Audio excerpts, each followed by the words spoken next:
Hola, buenas tardes. Bienvenidos a un nuevo programa de A la Vista. Soy Amalia Escarza y hoy sin mi compañera, sin Florencia Ibáñez, que está difónica, así que un beso para vos, Florencia. La verdad, muy agradecidos de que nos permitan entrar en sus hogares. Ahora nos mira más gente porque están todavía todos en cuarentena, todos metidos en casa, y les aseguro que van a tener un programa sumamente interesante con dos invitados que realmente son dos médicos para quedarse escuchando. ¿Me acompañan?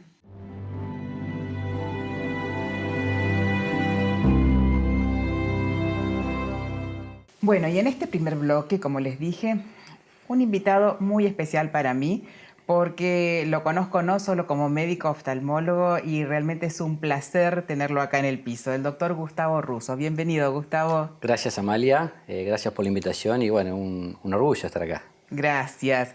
Te voy a presentar para los televidentes que no te conocen, Gustavo.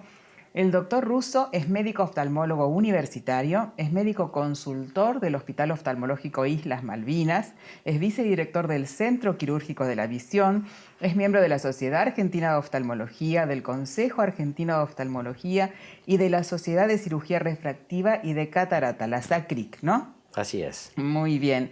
Y con Gustavo siempre nos encontrábamos en los congresos, en los ateneos, en los seminarios, y ahora, así como dejamos de ver a nuestra familia, dejamos de ver a los colegas en esos ámbitos, ¿no? Es verdad. Se extraña muchísimo. Sí. Se extraña mucho. Pero yo a vos te veo y te veo muy seguido en diferentes plataformas, debatiendo casos, compartiendo tu experiencia con colegas acá, con colegas del extranjero. Contame qué se siente participar en todos estos webinars. Bien, yo lo que te diría es, por un lado tenemos un beneficio, ¿no? Que estamos en casa, podemos estar en pijama, tomando mate, que nosotros tomamos mucho mate, charlamos como una charla mucho más amena, ¿no? Entonces eso nos puede beneficiar porque estamos más cómodos, Más descontracturados. más descontracturados. De hecho, vos verás que los webinars son mucho más descontracturados, ¿no? Sí. No es que estamos de traje, de corbata. No, en absoluto. Entonces eso está bueno. Y por otro lado, bueno, es mucho más económico. No tenemos que costear un viaje, dejar la familia. Tenés razón. Entonces, por ese lado nos beneficia. Pero por otro lado, un poco lo que vos decías, la falta de contacto con colegas, de charlar, de tomar algo, hablar de la vida, ¿no? Que también somos Sí, amigos. sí, tal cual, y de abrazarse. No sé si a vos te pasa, pero yo extraño muchísimo eso. A mí me gusta estar con médicos jóvenes, con los fellows, Sí. con los residentes, y estar con ellos y apretarlos, y muchas veces agarrarles la mano cuando tienen algún problema o algún paciente que se Es les verdad. va de las manos y no saben solucionarlo y no pueden dormir, pero todo eso se extraña muchísimo. Sí, se extrae. Y nosotros somos muy sociables, ¿no? Muy de tener el contacto físico, ¿no? El abrazo, el beso, el dar una palmada, no sé, eso se perdió. Espero que algún Que día lo lo podamos recuperemos hacer. pronto, sí. Eso lo sufrimos. Y Gustavo, vos durante los webinars, ¿sentís que los colegas afuera sienten lo mismo que sentimos nosotros? Totalmente. Estamos todos en la misma condición. Aún en la misma americanos que quizás son más fríos. No, pero sienten esa sensación de no poder salir, de no moverse con libertad. Creo que a todos nos está pasando, ¿no? Es un Sí. tema mundial, Sí, sí, sí. ¿no es cierto? Y también lo que me pasa a mí, al menos lo que experimento, es que muchos se quejan de que mucha gente tiene miedo y que no va a la consulta. Sí. Tanto acá como afuera, ¿no es cierto? Sí. Nosotros en la clínica, por supuesto que estamos menos tiempo Sí. atendiendo. Lo poco que atendemos se llama paciente por paciente y te diría que alrededor del 50% deciden no ir. A pesar de que hay pacientes que tienen una patología, como maculopatías, por ejemplo, que requieren de un tratamiento, salvando las urgencias, ¿no es cierto? Y prefieren quedarse en casa. Sí, pacientes que necesitan un seguimiento. Sí. Por ejemplo, tus operados de catarata, los que operaste de catarata o de cirugía refractiva antes de que comience el confinamiento. ¿Cómo hiciste con los controles? Y tratamos de comunicarnos por teléfono con los pacientes. Sabemos que lo primero que nos enseñan en la facultad es la consulta por teléfono no existe, ¿no es cierto? Pero bueno, es lo que ahora nos tenemos que adaptar y ver un poco de la telemedicina, que es lo que, bueno, tenemos que empezar a apurarnos con eso Y yo creo que esta situación de pandemia va a acelerar este proceso tecnológico. Sí, pero hay que educar un poco al paciente para la Sí, telemedicina también, ¿eh? Porque así como nosotros extrañamos lo presencial, el paciente también te demanda verte. Es como que confía mucho más si te ve a vos en persona que si te ve por FaceTime o por una computadora. totalmente. Y en general trabajas con pacientes de edad, entonces les cuesta mucho la tecnología. Claro. Y sí, es verdad, nos vamos a tener que acostumbrar, o sea, vamos a tener que adelantar unos años de tecnología, ¿no? Me parece. Sí, sí, Sí, sí, porque muchas cosas llegaron para quedarse, supongo. sí. Y yendo a algo más específico y más Ujú. lindo que hablar Sí. del COVID y el confinamiento, contale a nuestros televidentes que quieren saber porque o no consultan porque no pueden o porque tienen miedo, quieren saber si tienen catarata o no. ¿Qué pueden hacer? Em, y depende del tipo de catarata que tenga, pero hablamos de la catarata más común, que es la catarata senil, la que se Sí. da por la edad. Como es una enfermedad que no pica, no duele, no arde, no nada, es simplemente uno lentamente empieza a perder la vista en forma paulatina, a veces no se da cuenta. Pero las cosas que más se tienen que tener en cuenta es, por ejemplo, de noche, las luces Ujú. de frente, cuando van en la ruta o quieren ver un cartel, empiezan a haber dispersiones o lo que llamamos deslumbramiento, ¿no? No Ajá, tienen les buena molesta la definición. luz de Les frente. molesta la luz de frente. También, cuando la catarata ya está relativamente avanzada, el no poder ver, generalmente dice, no puedo saludar al vecino que pasa por enfrente o no sé quién es y Claro. saludo a no sé a quién, Sí. ¿no? Generalmente esa es la consulta. Y después no poder leer, no poder ver los subtítulos en la televisión. Generalmente esos son los principales Que en síntomas. este momento, si es una persona mayor y le pasa eso, es más duro todavía estar encerrado, ¿no? Sí, sí, totalmente. Y si quiere, aparte de operarse la catarata, decide no usar más anteojos, no quiere usar anteojos para leer, no quiere usar anteojos para nada, ¿eso lo puede hacer en la misma cirugía? Hoy se puede hacer. Sí, Contanos. se puede hacer porque gracias a la tecnología que hoy estuvimos Ujú. hablando, tenemos posibilidades de corregir todos los vicios de refracción y la presbicia, básicamente, que ocurre en los pacientes de más de De 40. más de 40, sí. Entonces, no necesariamente a veces tenemos que tener cataratas para resolver este problema. Ajá, Hoy podemos resolverlo con la extracción del cristalino, sí.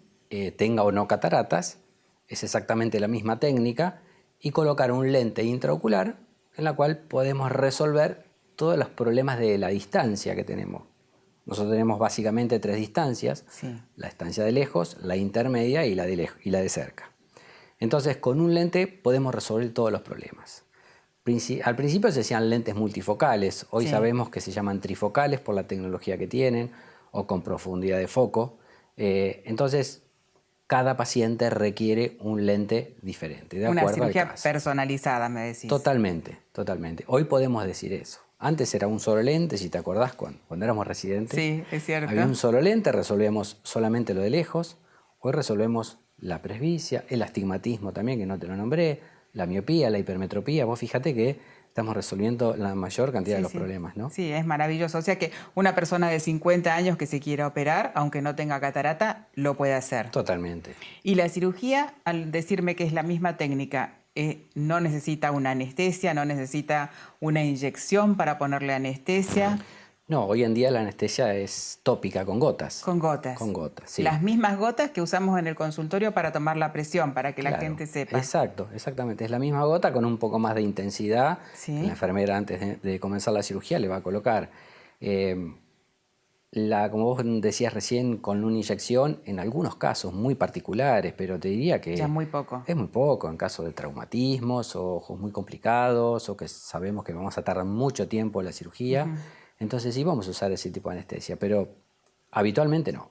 Y la cirugía es muy corta, Gustavo. ¿Cuánto tiempo más o Y menos dura? promedio calcula 10 o 15 minutos. A veces se tarda menos y a veces se tarda más.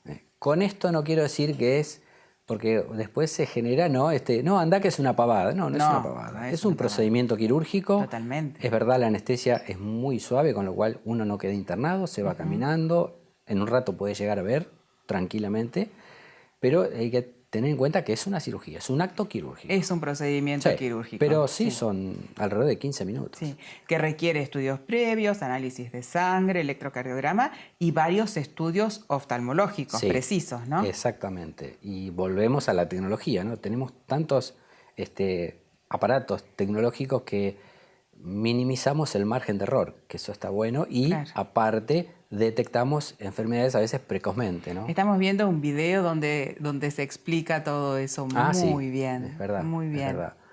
Tenemos tecnología 3D, entonces hoy prácticamente vos podés ver un ojo casi tal como es, ¿no es cierto? Claro, lo podés ver por dentro Sí, sin necesidad de abrirlo. Cosas que Exacto. cuando empezamos nuestra residencia era inimaginable. sí. Gustavo, y la cirugía no duele. No duele, no duele. Y no requiere tampoco que se tape el ojo del paciente. Tampoco. Todo gracias a las gotas, ¿no es cierto? Exacto. Sí. ¿Y se opera un ojo por vez? En ¿Operás este los caso dos sí, ojos? se puede hacer los dos, pero en situaciones, por ejemplo, un paciente que requiere anestesia general por alguna enfermedad de base, ajena a los ojos, pacientes con condiciones, ¿cómo te podría decir? Con ciertas discapacidades en la cual no puede soportar una anestesia local, entonces ahí sí operamos los dos ojos. ¿Por qué? Sí. Porque si tiene que hacer una anestesia general, es más riesgosa la anestesia que la cirugía. Entonces, Totalmente. no le vas a hacer dos anestesias. Preferís hacer una, hacer los dos ojos y nos quedamos más tranquilos. Totalmente. En esta época, la cirugía de catarata, en esta época, te digo, de confinamiento, de pandemia, no se considera una urgencia. Sí, Pero aquellos pacientes que, por ejemplo, vos le operaste un ojo antes de comenzar la cuarentena sí. y ahora está con el otro ojo con su catarata y tiene una visión muy diferente entre un ojo y otro, y eso puede provocarle caídas, puede provocarle que no pueda manejar, que no pueda llevar una vida normal, por decirlo de alguna forma. Yo creo que sería conveniente hablarlo como para introducir la cirugía de catarata, por lo menos en ese tipo de pacientes. Yo creo que tenés razón, porque es un paciente que necesariamente tiene que trabajar o trabaja, Sí. tiene que conducir o está manejando alguna herramienta o máquina que puede ser peligrosa, se lo puede considerar como necesario. Totalmente. Estoy totalmente de acuerdo, tendría que ser así. Totalmente, sí. Eso tendríamos que pedir a las autoridades que lo rodean, ¿no es cierto? Sí. Gustavo, te agradezco muchísimo la favor. visita, agradezco muchísimo que hayas venido al piso y bueno, espero poder verte otra vez en los congresos, en los seminarios, en las reuniones de la Y darnos sociedad un abrazo. muy pronto. Así Muchísimas es. gracias y un honor haber estado hoy, y a tu disposición. Gracias, Gustavo. Vamos a una brevísima tanda y volvemos enseguida con otro invitado que realmente les aseguro no se lo pueden perder.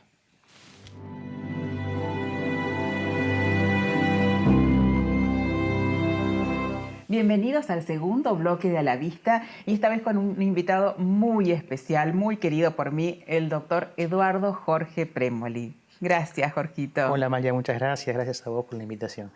No, yo contenta de que estés acá y déjame que te presente para nuestros televidentes.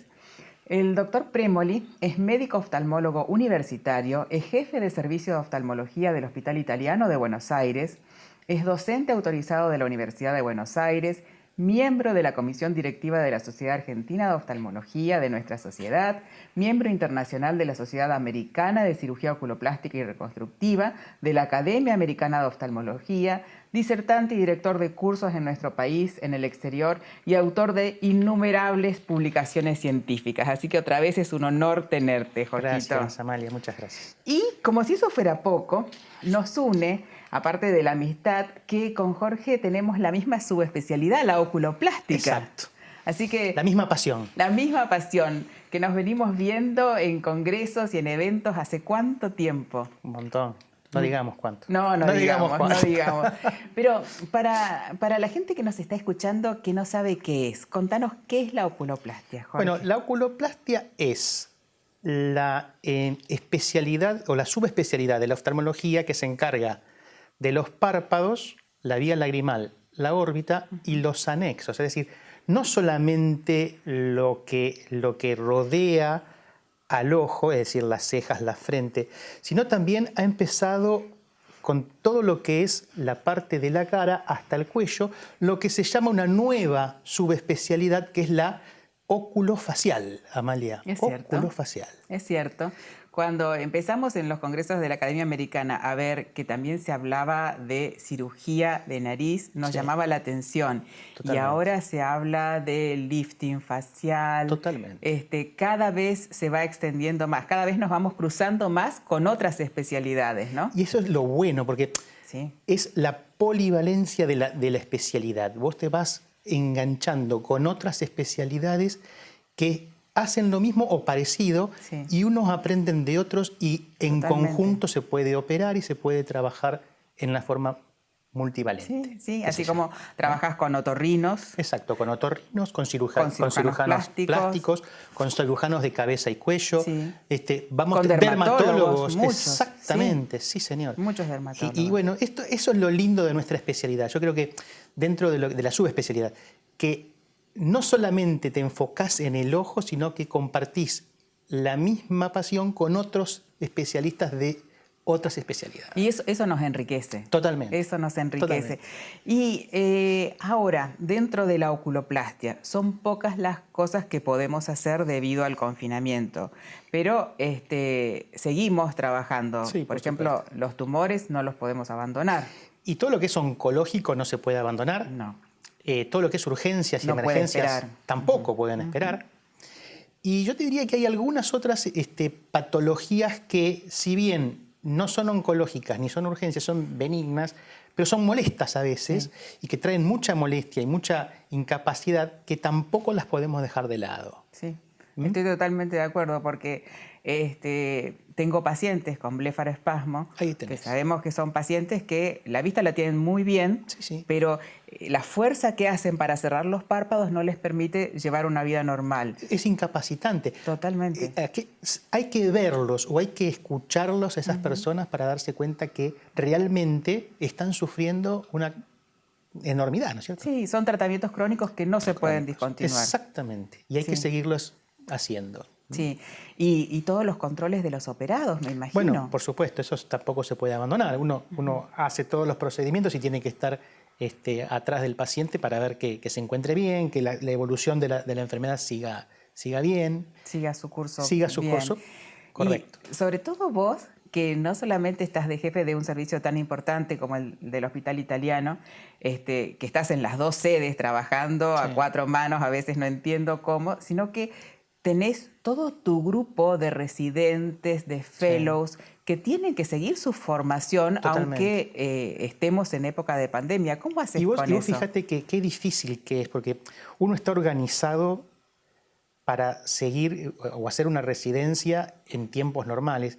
pero no en tiempos así como los que tenemos de pandemia, donde hay que reestructurarse y uno tiene que empezar a tomar decisiones en las cuales, bueno, con esta persona que tiene un riesgo por tal motivo hay que sacarla y hay que cuidarla. Hay otros que podemos avanzar y pueden seguir trabajando. Y hay ciertas cosas que se pueden hacer y ciertas cosas que no. No sé. El hospital, por ejemplo, a todos los chicos que están en capacitación los ha resguardado. Sí. Y, digamos, por ejemplo, pacientes que tienen COVID positivo tratan de que no tengan contacto con los residentes o con los fellows. Entonces, que aquellas personas que tienen contacto con esa gente sean médicos ya formados, donde la formación de esa gente hace que el tratamiento o el diagnóstico que uno haga es mucho más rápido, sin tener que andar explicando o haciendo docencia con el paciente que tienen alguna patología. Está muy bien eso. Y eso, quieras que no, resguarda al fellow o al residente de estar en contacto con estas patologías. ¿No? Y también hay muchas médicas residentes embarazadas. Bueno, toda esa gente que hay que tenerla, digamos, hay que cuidarla, hay que resguardarla. No están en contacto, como forman parte del factor de riesgo, no vienen al hospital, ¿no es cierto? Esa gente no viene. Nosotros, por suerte, tenemos grupos en el quirófano que son más reducidos que una cirugía de abdomen, ¿no es cierto? Sí. En general, nuestras cirugías son con anestesia local. Sí. Los grupos son más pequeños, podemos guardar más la distancia en el quirófano, pero si tienen que hacer una cirugía con anestesia general, Jorgito, es otro mundo ahora. Sí. Vos sabés que ahora, digamos que lo decís, está buenísimo aclararlo. Existen lo que se llaman los factores de protección 1, 2 y 3. Ajá. Uno es los que habitualmente nosotros estamos acostumbrados a tener en una consulta diaria normal, que no tenemos ni barbijo, ni antiparras, ni guantes. A veces guantes sí para ciertas cosas. Pero digamos, ante una sospecha o ante una patología que uno tiene que estar en cercanía con el paciente, como la que haces vos, como la que hago yo, como la que hacen el otorrinolaringólogo, que estamos muy en contacto, muy estrecho, muy próximos, tenemos que tener o un barbijo, una antiparra, guantes y un camisolín. Y tratar de ese tipo de pacientes manejarlo con ese sistema de protección. Pero cuando ya entramos con un paciente COVID positivo, ya existen las máscaras, encima de todo esto, máscaras, unos barbijos especiales que son más duritos, que son más herméticos, y antiparras que son también herméticas, que hacen que tengas una mayor protección ante la posibilidad de tener una infección con este virus, ¿no? Claro, y también nos dificulta el trabajo. Por supuesto, porque, a ver, no estamos acostumbrados a actuar con tanta cosa. Tanta parafernalia. Exactamente, que incluso nos quita visibilidad, nos quita...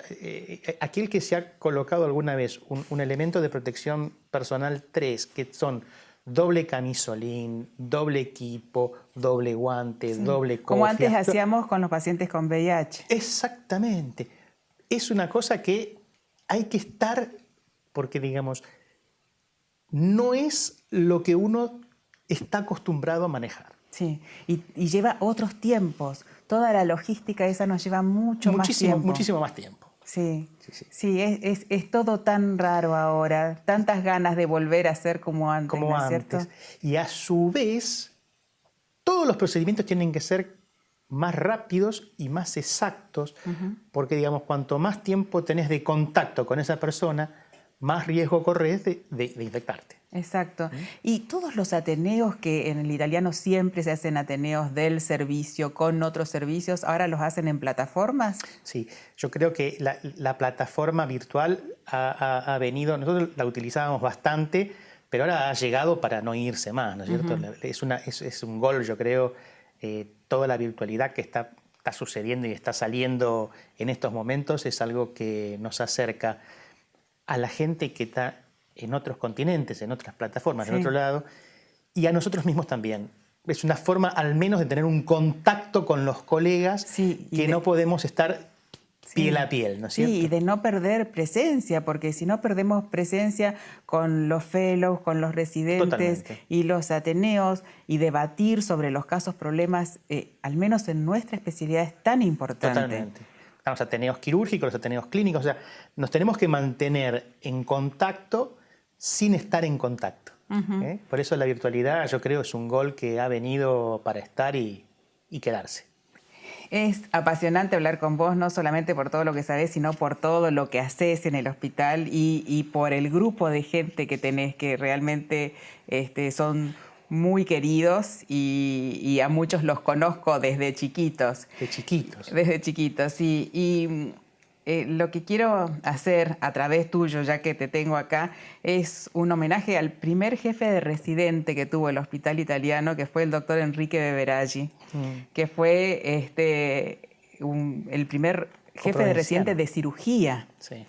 Y vos sabés que muchos creen, como vos, que él nació en el Chaco, pero nació en Bariloche. Bariloche, sí. Y vivió mucho tiempo en el Chaco. Fue al colegio secundario, al mismo que fui yo. Pero vos sabés que él siempre dijo que su patria chica era el Chaco. Su corazón era el Chaco. Y vos sabés que todos los que venían del Chaco, todos venían para verlo a él. Y a todos atendía por igual. Y después de ser jefe de residente, después de mucho tiempo, fue director del hospital. Durante muchos años. Muchísimos años y tan entrañable, tan querido y me une una amistad con parte de su familia con una de sus sobrinas, que somos amigas hace más de 50 años, Mirá qué Jorgito. bárbaro. Marcela Beberaggi, que le mando un beso a Marcela, que está en Resistencia. Y siempre decía el doctor Beberaggi que si crecen los de abajo, crecemos los de arriba. Totalmente. Y eso me pareció una frase para cerrar esta entrevista fantástica, porque es algo que vos también haces. Bueno, muchas Le das gracias. a todos tus fellows, a todos tus residentes participación en todos los eventos, y eso la verdad hay que aplaudirlo. Mirá, gracias, Amalia. Esto lo tratamos lo hemos mamado en el hospital, en este hospital. Ese hospital es muy generoso, nos ha dado, como decías vos, Enrique Beberaggi, que es para todos los que nos formamos y nos criamos dentro del hospital italiano, es una figura admiradísima. Incluso llegó a ser ministro de Salud. Sí. Una persona queridísima. Y siempre decía, como vos decís, hay que enseñar y hay que dar todo lo que uno sabe para que aquellos que nos siguen sean mejores que nosotros. Así es. Y eso es lo que tratamos de hacer todos. Todos los que estamos en la enseñanza, en la docencia, en el hospital, tratamos de hacerlo. Ya lo creo. Muchas gracias, Bueno, gracias a Jorgito, vos, Amalia. Ha sido un honor, un placer estar con vos. Y bueno, quería felicitarte por todo lo que haces también por la oftalmología. Gracias, y que nos veamos pronto. Prontito. Sí. Bueno, y con ustedes nos despedimos hasta la próxima semana, aquí el martes a las 17:30 por Canal Metro. Y cualquier tema que quieran que tratemos, me escriben al Instagram @doctora Amalia Escarza. Buena semana.